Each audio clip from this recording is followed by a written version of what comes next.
Before we start, we would like to acknowledge the traditional owners of the land we're recording on. For me, that's the Wangaburra clan. And for me, it's the Wurundjeri peoples. Oh, my coffee's just kicked in and I'm a little bit... You had a coffee? Yeah.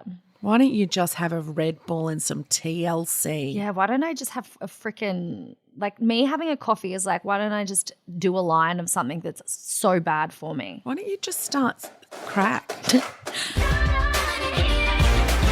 We've had a little bit of a break from each other. Nah, just kidding. We don't ever have a break from each other, but we haven't been recording in the last couple of episodes because we pre-recorded before we went on Christmas and everything. So we're actually back together again. We are. But we made sure that you guys did not ever miss out on our dulcet tones. That was your Christmas gift from us. But we are together again recording this episode for this week's release, and it is 2022 still, has been for a couple of weeks now, and what a fucking shit show this is. It seriously, it is the gift that keeps on giving, this pandemic. And that's your catch cry for this year. It is the gift that keeps on giving. It really is. You think you've hit the peak? Oh, surprise attack. She comes in red hot. Hold my beer, hold my poodle, hold all my things. She comes in red hot. It's just hit after hit. Yeah. The hits keep coming. COVID's greatest hits. So COVID is running rampant in this country now, and our government, our federal government and state governments together have all just gone, you know what, just fucking let it rip. Like Dom Perrottet in New South Wales Premier actually said those words, that because he was the worst of the lot. Like the federal government went, let it, like, you know, let's just live with this. We're all highly vaccinated. Let's live with this.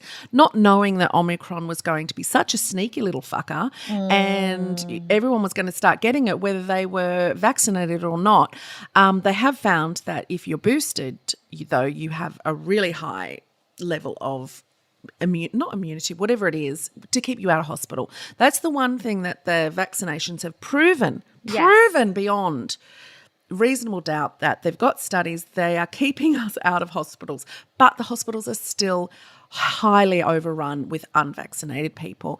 And now we have all these poor people who are not being able to get elective surgery done. Now, you personally are one of those people who had surgery booked in for really painful condition that you've had to have cancelled. Yes, I did. Due to being a close contact, originally it got cancelled because Mum had COVID and I was close contact. So as you do, you stay home because that is the rules of the situation. If you're a close contact, you stay home.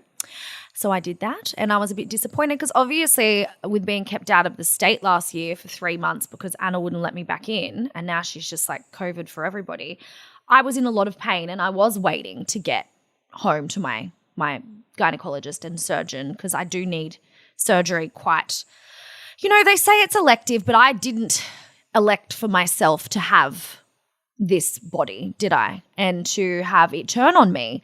And so many women, when I posted about that, I know Victoria was first with the elective surgery being postponed until who knows when this shit show settles down, I guess.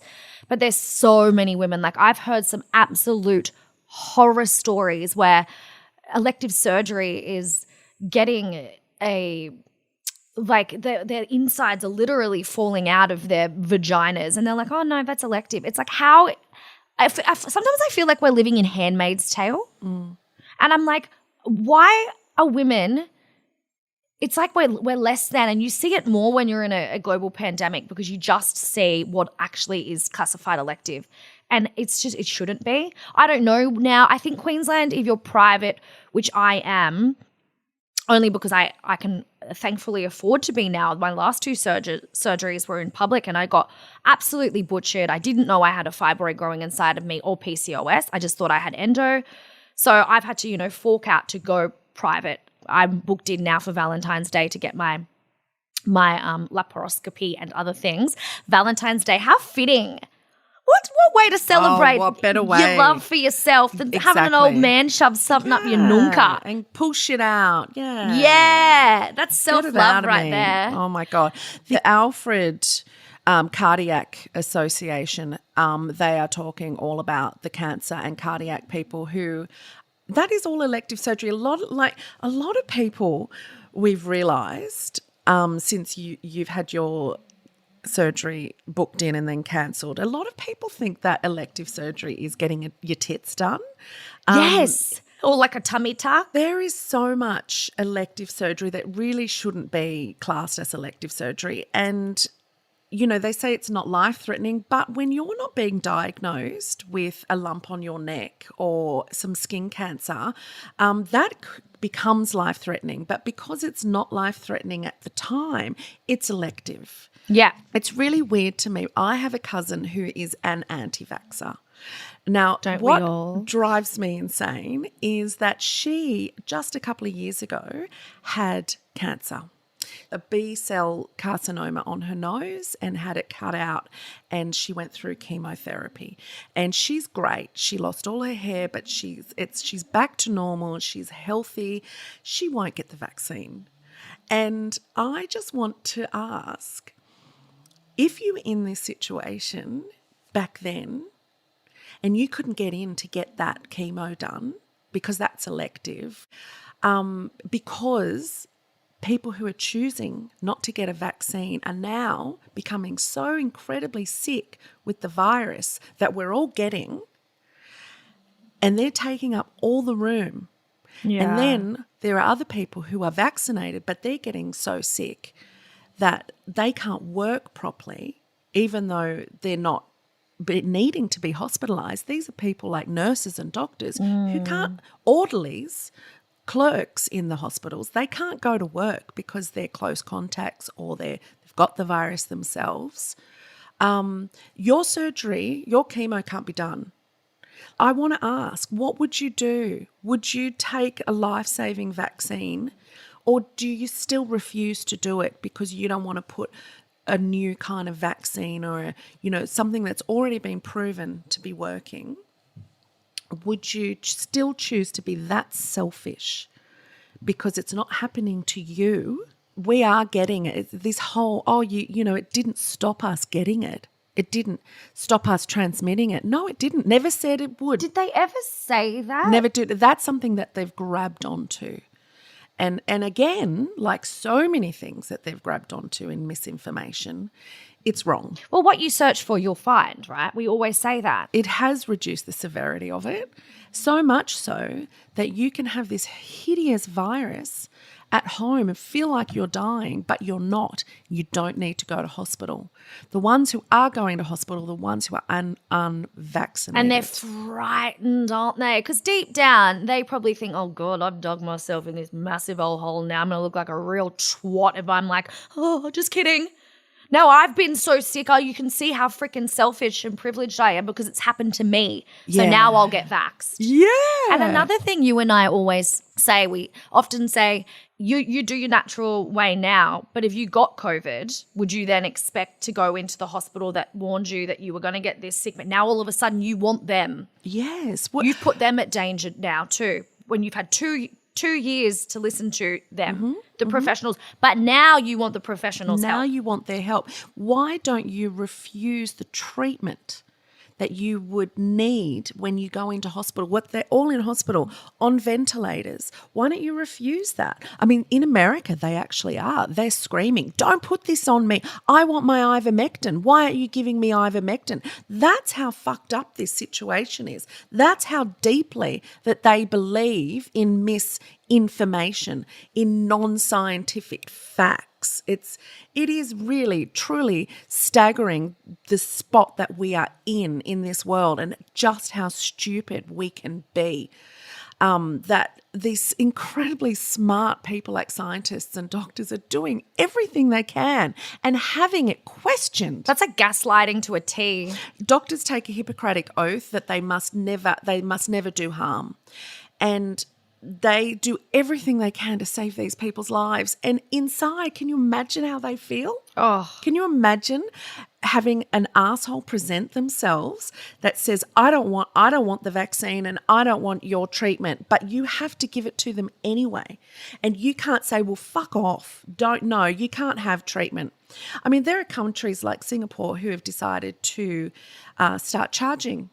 You know, it's not free. It's not on Medicare anymore. So if you come in and you're unvaccinated and you need and you have COVID, you have to pay then. Could you imagine if we did that here? Oh, God, I'm so sick and tired of hearing privileged people whinge about how much things have been taken from them. It actually makes me feel I'm living in that Changeling movie where people are just forever just like gaslighting each other and being just so...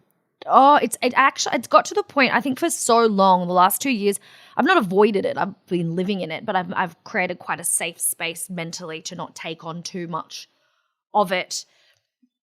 I don't know if that sounds a little bit privileged, probably does, and ignorant of myself. But, you know, sometimes you've just got to take in what you can handle in that moment. Yeah, that's right. That's right. But I feel like since being back in Queensland in particular, and, you know, don't at me Queenslanders, but, you know, I've lived in the pandemic twice in Sydney where it was full lockdown. You've lived hardcore in Melbourne with it. And I feel more frightened here than I ever did when I was literally allowed to go to the dance studio and home. Because people are willingly disobeying. So uneducated, so ignorant, and I'm so frightened of the debates I have with them that I now have got to a point that we have a cousin chat, which I'm not going to go into detail because it turned quite toxic. But I went through a stage where I was vocal, and now I've gone to a stage where I think silence is power. Sometimes there's no arguing with these people. Sure, do the healthy way. That's fine. I'm all about it. I spend a couple of $100 every few months for my endometriosis and my immune system, and I feel great, but I'm also double vaxxed. I haven't had COVID yet, like touch wood, but can we not do both? Why does it have to be this big war? Yeah. It's really... really disappointing and infuriating, and I've just said now to friends and family, I'm tapping out as soon as you start going on with your unvax bullshit. Like, I can't deal. I did that early, really early. I've got anti-vaxxers in my family, and I was like, no, I'm sorry. You're not a scientist. You're not smart. You're not. But one last thing on this, because then we won't talk about it because it's just no more, is I see you, people with COVID. I see you. And I know that you're not at home quarantining for the 7 little days. That's all it is. 7 little days. I know who you are. You know who you are. Yeah. Stay home. Calm as a bitch. I'm a bit hungry. Oh, are you? Have a snack. Do you remember when we used to live together and when you used to eat meat? And you used to eat gluten and make yourself sick as. Oh. But God, it was good times though, wasn't it? God, we had some good times. We used to make crackers with cream cheese and Spam. That's actually disgusting. That's like a heart attack in a biscuit. It is, but God, it tastes good. Wasn't it? We would cook up that Spam. You know what we'd have Spam, rice and egg. Do you remember that was like the Filipino dish Sarah used to make? Yes, yum. Oh, with tomato sauce. People go off about Spam, but fuck, I think that's ableist. I think that's like really elitist. Like a lot of people can only afford to eat that kind of food, you know, and it's also a beautiful comfort food for It's many. probably so bad. When was the last time you mung down on a bit of Spam? I'd say maybe 6 months ago. Oh, so not even that long ago. My friend tried to shame me for it, and I was ashamed for a little bit. But just like me now, I honestly don't think that we should be shaming anyone for any foods that they eat anymore because there is no bad foods. There's just foods. You know what? Treat yourself. If you want to have a little bit of Spam once every 6 months. Yeah. If you want to eat Spam every day, fucking eat Spam every day. Your body will deal with it. It just will. Explode. But it made me think again. Remember when I lived in Elizabeth Bay and I used to go to Rushcutters Park with the dogs, there was a woman I used to meet there all the time, and she had a little dog called Boo, and her name was Gilly, and I don't know why I admitted to her that I ate seafood extender as a treat. And she goes, just that on its own. And I'm like, yeah. And she goes, oh my God, I like to eat just the fat bits off off the lamb chops. I don't even care about the lamb. And I'm like, imagine if you could go to a cafe and it was just those kind of foods. I want to open a cafe called Wrong Foods Cafe. And so when you and I lived together, we got obsessed with starting a cafe called Wrong Foods. Yeah. And it would have our Spam on it. Spam was right up there. Obviously, Seafood Extender was right Seafood up there. Extender. Oh, my God, just on its own. I'm not even sure that that's seafood at all. It's got heaps of wheat in it. I know that because I can't eat it anymore, which I'm spewing God, about. I think it's white fish and it's packed down, just it's processed and then it's coloured a little bit on edges so it looks like crab. It's weird because even though the thought of it makes me feel sick, my mouth is still salivating. So deep down somewhere inside of this, there's still that girl that wants to smash that Spam and Seafood Extender. Tell the listeners, because I know what your wrong food is, but you used to love this more than anything. Loved it, and I can't have it anymore with not being an meat eater, but goddamn, I wanted to just eat all the chicken bums. Just the chicken bums. Because that's what the dad does. When you get a barbecue chook in your house, the kids just go, ew, gross. And your dad goes, oh, I love the parsnips nose, because that's what they call it. Everything gross has to have a really nice word for it. You know, it made me think, well, yeah, because dads would always eat the chicken's bum. And I was always so impressed that you liked I would shotgun them. Yeah. I'd shotgun them. And they were so juicy and just you could kiss them like a little. Yes, like a little petal. They were like a little petal. Imagine if you could have a whole bowl of chicken bums with a side of gravy. Oh, chicken bums or gravy. This is at our cafe. This is at our cafe. This is at our Wrong Foods Cafe. What's another one? What about prawn heads? Oh my God, I would marinate all the prawn heads and sit them in their own juices, and then I'd get all the prawn heads and I still do it, and people go and suck out all the brains and the juices. Yes. It's all prawn heads are on the list. Oh my hot damn, yes. Yes. Do you know, for me, I had this just the other day. I like pies, but I don't like the middle bit. I don't want the meat. You don't like or the the meat. Gravy, but I like the gravy You like the left over. crust? I take the lid off and I eat that first, and then I get the meat and everything out and give that to the dogs. So you literally just eat like the base and the crust at the top and just be like, with a sauce? With the gravy still left in it. Ugh. Yeah, and I put a bit of tomato sauce in it. Oh, man. Wrong Foods Cafe. I just want the chicken, if I ate chicken still, I want KFC chicken skin with KFC gravy. Oh my God. Or just the chicken skin from a barbecue chook. Oh, so juicy. Oh my God, I think I'm going to start eating chicken again. Just kidding. You know what my favourite part of the chicken is? You know, yours is the bum. It's they call it the oyster blades, and it's the back blade. So you turn the chicken upside down and there will be these little cheek almost, little round discs they're the softest. Oh! Yummy. It's not the one that's like the weird grey colour. Yeah. Oh my God. Or like the bone marrow. You know when they used to suck out Bone marrow, yes. I used to love that shit. Oh, gone are the days of me just being able to eat all that delicious, chunky meat juices. If anyone's listening and this has triggered them, we Or made their mouth apologise. salivate. But if it's made your mouth salivate and you've got one that we haven't mentioned, DM us and let us know what it is, because I'm really keen I bet to know you what so others many are. people would have wrong foods. Send it to the wrongfoods.com.au Because the thing is that these foods are comfort foods, the kind of foods that you have in private that you're ashamed to eat. In other people go, oh, that's so gross. We need to stop being like that with each other. Imagine munging on a chicken bum. You know, and it is also elitist as well, in that sense that, there was a couple of influencers who were having a go, they were trying Asian foods. Oh, I saw that. And they were taking the piss. And they were going not the piss, oh my God. Yeah, they were gagging. It's really, really offensive to, a lot of cultures eat foods that we think are so disgusting, but They're not. They're They really probably not. think it's disgusting that we used to freaking just only eat like a piece of meat and 2 vegetables that were boiled to the shitter that just tastes like dirty water. Yeah, they're laughing stop- at us as much as we're laughing at them. Us boring plebs. Yeah.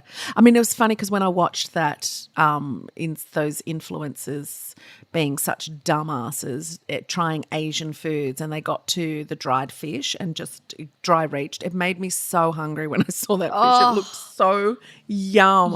I was brought up on that stuff because of my Filipino friends. Like, to me, that was just like, come at me, pig's blood, octopus, squid ink, like. Well, that I was brought up in a Polish French grandmother, and she would make foods that my friends would be so grossed out about, and still they'll look in my fridge and see pickled fish and go, "Ugh, that's disgusting." Wait, what's that random thing that you wanted to buy the other day? And I was like, you are so random. It was so stupid. I don't remember. What was it? Canned corn. Oh, creamed corn. I was I didn't know what it was. I was like, who goes all the way to the shops just to get creamed corn? Creamed corn on toast with a bit of Worcestershire sauce splashed on top. Do it. You will not regret it. You will not regret it. All right. Everybody likes their own brand. All right, everybody.